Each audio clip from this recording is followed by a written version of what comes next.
Rick, it's great to see you. Hey, good morning, Keith. Great to see you, buddy. How you doing? I'm doing great, thank you. I thought we'd start off with a podcast titled Constantly Working on Something. The problem is the something is not you.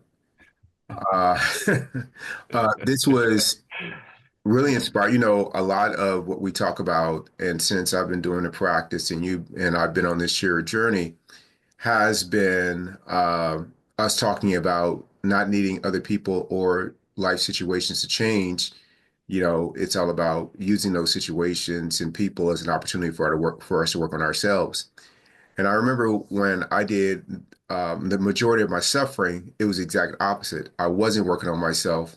I was trying to work on other people, with an idea of how they should be acting, how this life situation should be different. And all of that caused me an enormous amount of suffering. Hmm. And once I woke up, became conscious and started just making it simply about me. In terms of giving, that was about others. In terms of working, that was on me.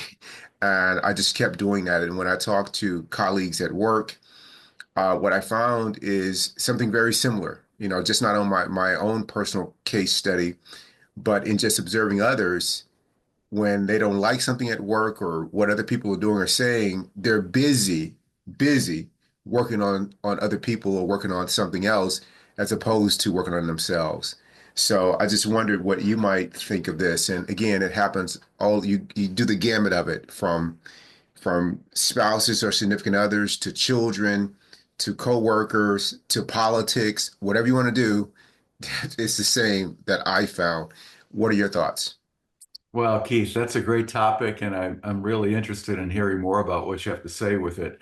I think it's very difficult for us, for me, and when I think about things that affect me, I'm always looking for the source outside of myself, right?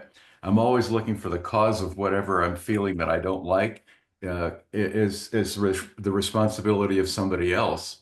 And, it always goes back to the same idea that we have the choices to decide how we want to react to whatever anyone else presents to us or any circumstance that life presents to us. And that by complaining and by arguing with whether this thing should have happened or not, we create an additional problem, an additional narrative, which sounds something like, I'm a victim.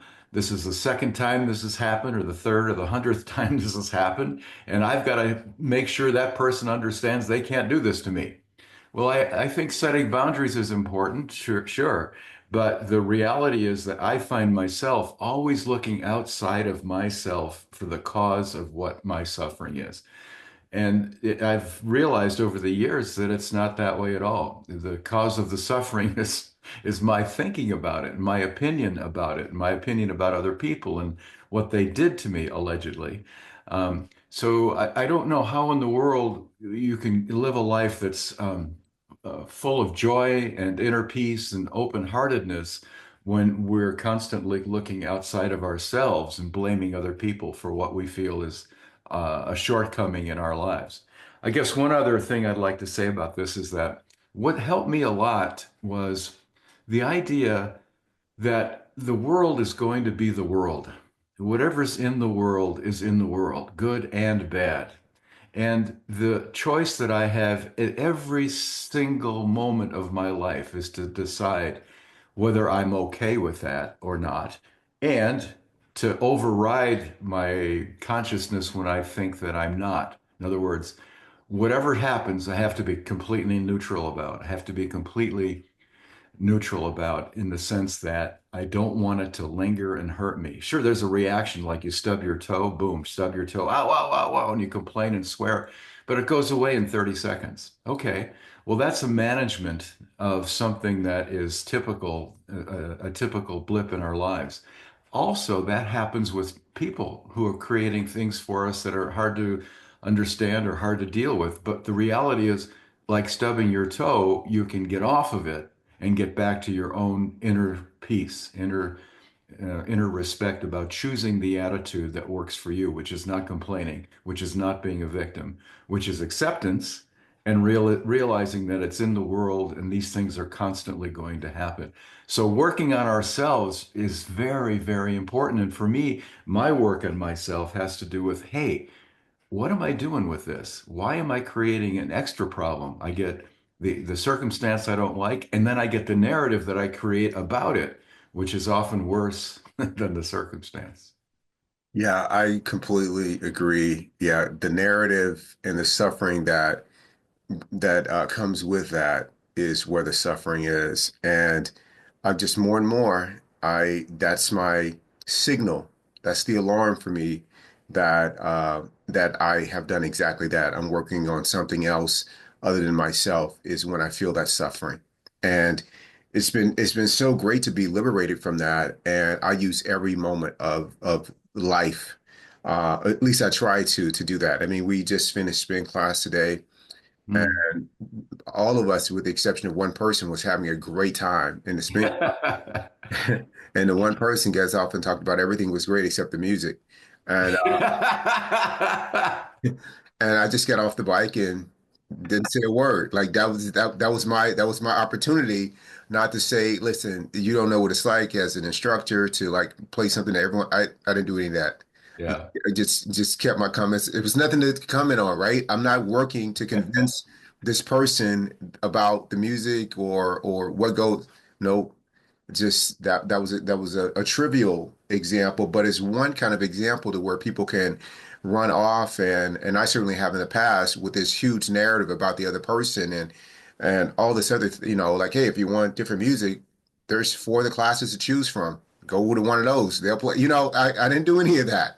I'm not working on. I just worked on me, and the part of me that I used, um, that I worked on was acceptance, allowing their comment to be what their comment is, what their comment was, and then just letting it go. Man, Do you, that's I, so great. I wanted to ask you how, for people who are looking in and would like to be more like that, have the same approach that you're having and not having the narrative. How do you stop that? How do you stop yourself from saying, "Hey, well, the music is the music," or, "Too bad, take another spin class if you don't like my tunes." How do you, what is the mechanism that you use in your own life to catch yourself doing that? And how can people develop that? For me, it just comes right back down to being unconditional in my commitment to not want to suffer and being really clear that any feeling other than love and kindness is suffering. So in this case, I start with the commitment that I don't want to suffer. And then number two, I use everything that hints at the potential of suffering as an opportunity to practice and work on myself. And that means, number one, realizing that it's my work. And number two, resisting the default urge or impulse to act, to act and not closing my heart to the other person, but saying it's like, oh man, that's good. Like I was able to handle that fastball, or that was a curve. I didn't see it coming. Everybody else getting off the bike, like, man, keep great class. They're all clapping. And then the one person says, I'm like, man, I didn't know that there was another pitcher on the mound. I thought that it was a walk-off. It wasn't. And so, but yeah, just gathering myself and just being conscious. And certainly, I mean, I'm 55 years old. Surely I can handle one person saying they didn't like my spin class. If I'm not, I'm in a world. We have bigger problems, Rick, if I can't handle that. But I think that, if you're not working on yourself, any little thing, you can make a big thing and it can bother you. And what I found is it's most of the stuff that troubled me before were all little things. All traffic, restaurant lighting not being like you wanted, or the music, or where they sit you at what table they sit you at, or all of that stuff, man. Like, I just don't make it one problem is enough. I don't need more than one. And but yeah, so that would be my suggestion for people that are like, how do I do it? Use every moment that shows up as an opportunity for you to work on yourself. Don't open your mouth. Don't look to correct or say anything to anyone until you have worked on yourself and you can handle it. How do you know when you can handle it? Is that if the other party or the situation doesn't change to your liking, it doesn't bother you. That's when you know. If it does bother you, then you got more work to do on yourself, not on them. Boy, that's beautiful. That's a great piece of advice. The idea that if you feel triggered at all or you're being defensive at all, that's the reminder, the red light that should be flashing that says, wait a minute. Am I going down a road that is not going to serve me? Exactly. Exactly. Rick, thank you for a great show. Hey, thanks, Keith. Appreciate being with you. Thank you.